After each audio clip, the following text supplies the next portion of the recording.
A lot of you are going through a hard time, and I thought I'd make this video just to share with you some insights to what you can do to get some clarity about your situation. I also want to let you know that our website has been redone, and it's a whole new look, and it's very clear in terms of options to move forward. So we can talk more about that later. So many people are thinking about getting divorced. They're kind of at their wits' end in their relationship. Maybe they've been thinking about getting divorced for quite a long time. It's just kind of been prolonged. But it's really important before making such an important decision in your life to have conversation with your spouse. I want to share with you 5 different conversations that are really important to be able to have before you make such a crucial decision. As with any important conversation, make sure you have the right time. Make sure your spouse is available. Don't ambush them and just start talking to them. This is important. This is a life-changing event. Talk to them about it. Make sure they're available to talk.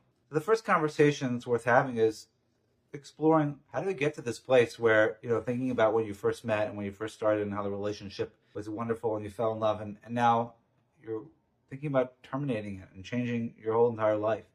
How did you get there? What's been going on?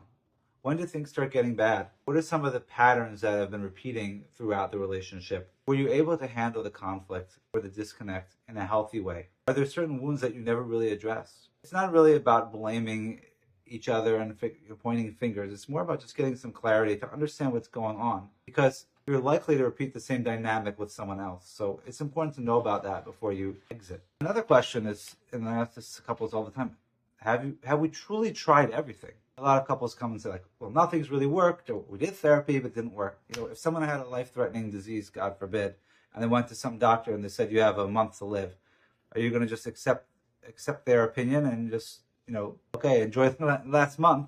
Or are you going to find another doctor and somebody who might be able to give you a better prognosis? And I would say that's the same thing with couples therapy, with deciding about divorce, but even more importantly, because as we've said before, people who are working with couples, they're not necessarily even trained as couples therapists. They may have only one class in their master's program. There are statistic once that over about 84% of people that are working with couples have only had one master's level class working with couples. It's pretty scary. It's like going to a brain surgeon who just took a class in surgery in medical school. You don't want to get operated by them. That's not even saying the people who know what they're doing are good or will be the right fit for you. But the point is that, this is not something just to try one time or even a few times. You want to make sure that you've done your research. So did you learn with someone who's actually trained in this, imago or another type of dynamic where you can really understand what's going on with the couple? Did you just do weekly 45-minute, 15-minute therapy, or did you do something immersive? Did you do it intensive? Did you do a marriage retreat? And have you both worked on it, made an effort, or was one person kind of carrying the load the whole time? If you're going to leave your marriage, you want to make sure that you didn't give up, that you actually grew up. That means you tried everything that you could. You did your due diligence. And we have a lot of support if you do feel like you haven't tried everything before you give it that one last chance. And we've seen couples really turn it around. Even couples that have been in therapy, they say, oh, you're my 7th therapist. Couples really turned it around and doing a marriage retreat and intensive to really get clarity and really devote the time they need to really give this a fair chance. Another question would be, in a conversation you could have, is there really something that's still there? Is there a spark that's left that's worth fighting for? Because if you're in the place where you're done with your relationship, that you're ready to get divorced, you may be feeling numb. You may not be feeling any connection. You're disappointed. You're exhausted. You just don't want to do anything. And you may feel that means that I'm falling out of love because I don't feel anything falling out of love. But sometimes it's also a protective response. It's not necessarily proof that the love is gone. It's just that I don't want to fight anymore, so it's easier for me not to feel anything, because if I feel something, then I have to actually make an effort.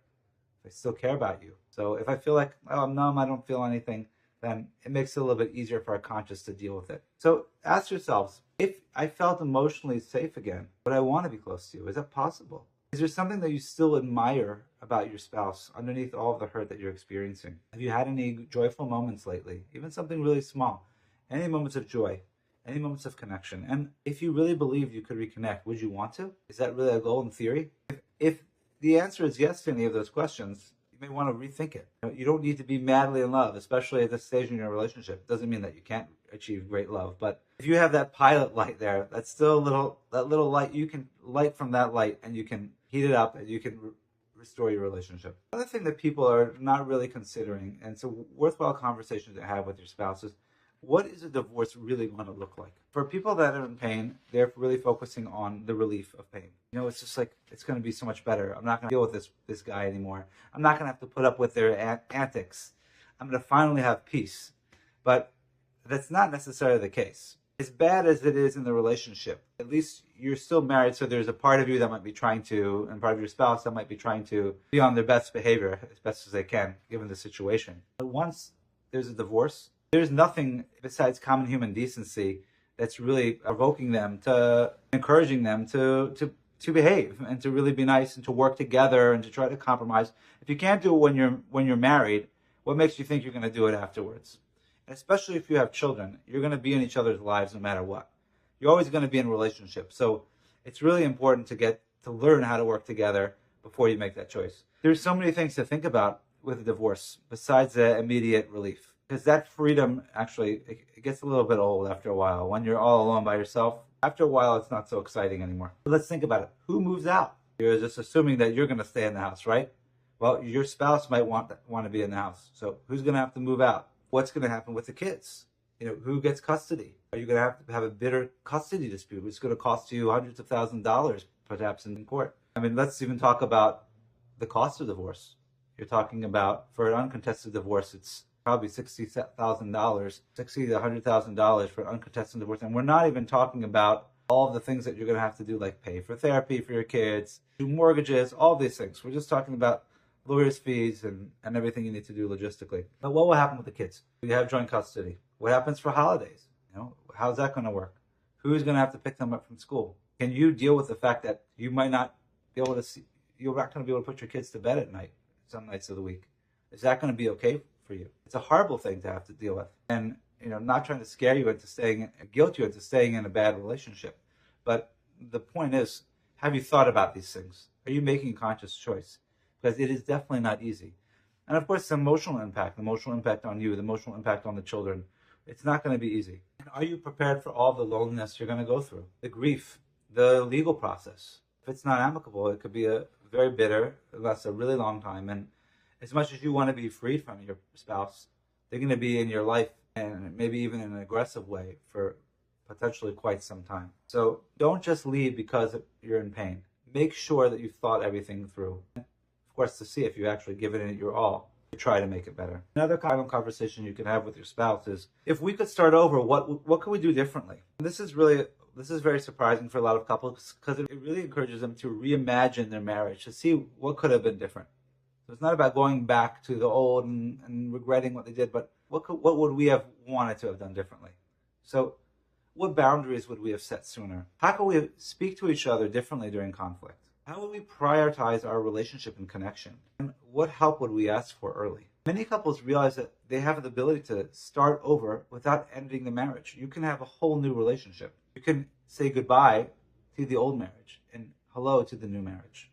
And that's something that we help couples do. So if you haven't had any of these conversations with your spouse, I really encourage you to be able to make a time to have these conversations. And if you need help with that, that's what we do. We work with couples in our 2-day private retreats. We have these conversations. We learn about what's going on in the relationship, what's gotten you to this place, what you could do to create a better relationship forward. We understand the choices, the alternatives, what will happen if you do stay together, what will happen if you don't stay together, so that you can really feel like you did due diligence. You really feel like you gave it your all and you're making a conscious choice. And that's really the most important thing. Is this a conscious choice or is this a reactive choice? It makes sense for you to react when you're in pain, when your life is miserable, when you're living with someone who's making your life a living hell on a daily basis.